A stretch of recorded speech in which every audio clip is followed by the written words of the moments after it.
Hello and good morning, everybody. Stephen Rosenbaum here from the NYC Media Lab with our Saturday data download read-along.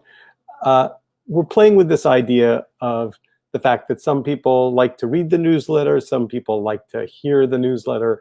And so what we've decided to do is just join you for a little bit, walk through what was curated in this week's newsletter, and hopefully that will be interesting to you. And so this one is particularly chewy, I would say, and I'll tell you why. One of the things that's tricky about a midsummer podcast, newsletter, streaming, bit of storytelling is, on one hand, you really do want to respect the fact that people are out of town, they're getting some downtime. Even in the COVID world we live in, people do appear to be, sometimes it's staycations, sometimes it's actual vacations. We're seeing some people travel, we're seeing some people trying to get to the woods, do some hiking. But at the same time, there's a lot going on. And so, this is really not a time where the world can take the month of August off. And so for those of you who are reading email or watching Facebook or YouTube, or I think we're on Instagram this morning as well, we wanted to just kind of take you through some articles that maybe they've already reached you and maybe you're like, yeah, I've read that. Okay, that's the great thing about a newsletter. You can scan. You can read the parts you want. You can scan the parts you want. And that reminds me, let me just put up the banner. If you are not a regular subscriber to the newsletter, sign up now. It's free. I'm putting it on the screen, nycmedialab.org/newsletters, plural, newsletters. And you can get the newsletter in your inbox, as well as Innovation Monitor, which is Erica Matsumoto's weekly deep dive, and then our monthly Media Lab newsletter as well. All right, so let's just dive in. We do have a lot to talk about coming out of this week's newsletter.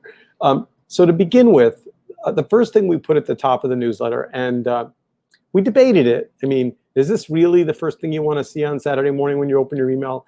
But we thought it was important enough that we did put it there, just because it may be kicking around out in the noise, but we wanted you to have a kind of a concise look at it. And this is what's going on with QAnon.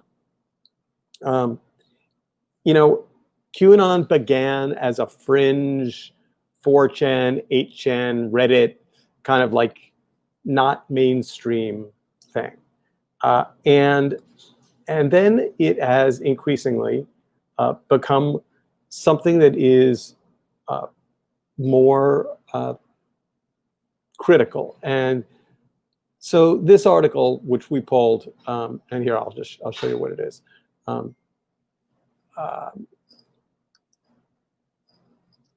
Here we go. This is actually, interestingly enough, an NBC News article about QAnon. And I'm going to go back to the newsletter.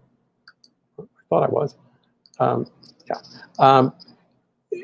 Basically tells the story in pretty good detail about how it's moved, I wouldn't say to the mainstream, but how it's affecting people's worldview. And I had this kind of, I don't know, surprising thought during the week, which is, there's all these people out there saying, COVID is a hoax, it's not real, blah, blah, blah, I'll take my own risks. And I was like, how do people say that, given the massive number of people dying?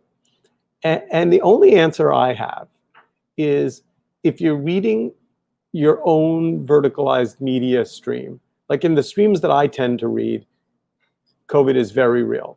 But if I think, and to be fair, I should spend more time on Fox News, and I think maybe that's my midsummer homework assignment, is to spend more time watching Fox News. Because if you're watching Fox or reading Breitbart and consuming QAnon information, then the hoax drumbeat is very real. And the data about illness and death is less visible, maybe invisible. That's maybe a bit of a bias. And by the way, feel free to jump into the comments. I will try and talk to commenters and publish comments on Facebook and YouTube as they come in. We haven't done that in past weeks, but we're going to try and incorporate more listeners, viewers this week. All right, so article number 2. And this one's fascinating. More and more people are using Facebook and Instagram as search engines. And you know, some of this comes from the White House when the president says kind of casually things like there was an attack in Lebanon.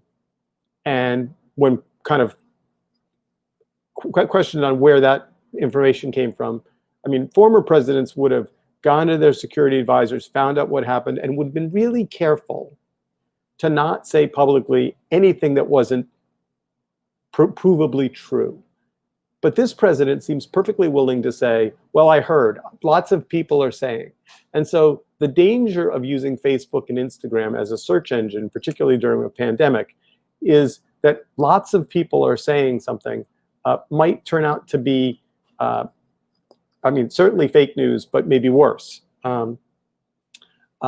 So this is just maybe a thing to look at, which is if you type into Facebook vaccine injury stories, you get answers, right? You get people telling their stories of, I took a vaccine, my son or daughter took a vaccine and they got sick. Well, that's, as we know, not data. I mean, anecdotal one-off information that may or may not be true is not data. So the danger of using Facebook in particular and Instagram as search engines is a really good read, very thoughtful. And again, this is the article, in this case from Neiman Labs, and very smart and relevant. All right, so now if we haven't bummed you out too much, we lighten up the conversation with a really good deep dive article into Masterclass. I happen to know Masterclass a little bit. This is an Atlantic article. The Atlantic, by the way, can I just say, the Atlantic is killing it. The Atlantic is doing an amazing, amazing job writing really thoughtful, smart stuff. So if you don't know about Masterclass, really important to read it because it's interesting. Startup has raised $135 million in funding, has 85 classes, and subscriptions during the pandemic have surged because, right? Makes sense. Next up, Instagram has a new product. Perhaps some of you have played with it, some of you haven't. It's called Reels, R-E-E-L-S. And this is an article that talks about the problem that Reels has. This is from The Verge. And basically what they say is the biggest problem that Reels has is replicating what TikTok does best. But one has to think for a minute about the attack against TikTok that, again, seems to be coming from the White House, as we know, and has a ticking clock that if it doesn't get purchased by Microsoft, the federal government's going to shut it down, although we can discuss at some point how they have the authority to shut down an individual app. I'm not sure I understand that. But yes, I do understand that. I know there's a debate about China's use of TikTok as spyware, but still, I don't know in real life, does that mean that they're going to, anyway, we'll save that for another day. This article is terrific. And I do think Instagram could end up being the beneficiary of TikTok's problems. We've all been around long enough to remember social media platforms, particularly in the video space, that have come and gone and were a big deal and then vanished and left a lot of creators looking for a place to take that short form behavior and move it to a new platform. So that's a good read. Next up, an article about Photoshop. This will come as this, Adobe is good at many things, but I guess I never thought of Adobe as a technology innovator in terms of AI, though of course, if you look at some of their newer apps, of course it is.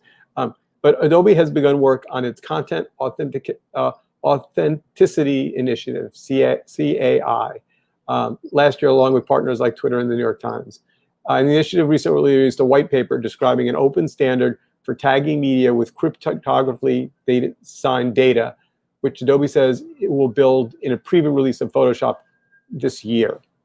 So that's really interesting, right? That means that you could all of a sudden have a layer of information around photographs that are published and that have been managed on Instagram, out into the market, that come from Photoshop, that could not be manipulated without people being aware of it. So terrifically interesting article, and also a great read. So now what we're watching. Have you watched Andrew Yang's or listened to Andrew Yang's podcast? If you've not, highly recommend Yang Speaks. You know, I saw Andrew Yang in a tiny little room, I don't know, a year and a half ago, and have followed him ever since. And he is one of the smartest, most incisive politicians / technologists that you could ever want to listen to. And this particular episode of Yang Speaks has nonprofit Robin Hood CEO Wes Moore speaking on eradicating poverty. Highly recommend. And for what we're listening to for a podcast, the Invest Like the Best podcast features Matthew Ball, who's the former head of strategy at Amazon Studios and a venture partner at Makers Fund.